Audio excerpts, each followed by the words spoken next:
আমি মাহিকে নিয়ে ছবি করলাম, পরপর চারটাই সুপার ডুপার হিট করলো।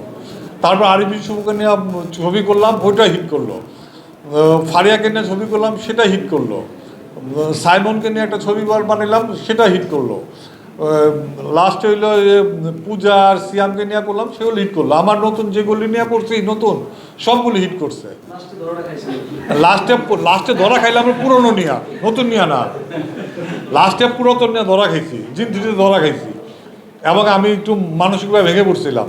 অনেকদিন কারোর সাথে কথা বলিনি, অফিসে যাইনি, কারোর সাথে যোগাযোগ করিনি। টাকা ইম্পর্টেন্ট না, টাকা উঠে গেছে জিন্ত্রি, টাকা উঠে গেছে।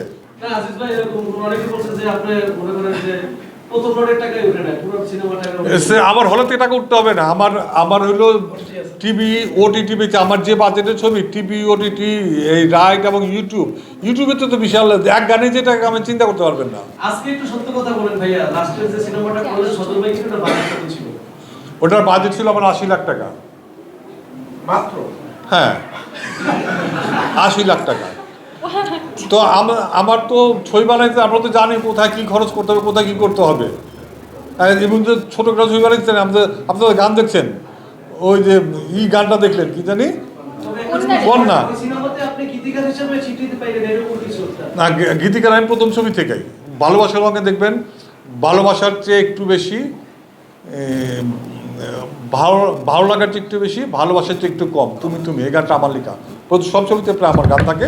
তবে এখন সব গানই অলমোস্ট 90% গল্প তো আমার লেখা থাকে, কাহিনী সংলাপ চিত্রণটা আমার থাকে, গানও আমার লেখা থাকে। মোস্ট অফ দ্য গান আমি নিজেই লিখি।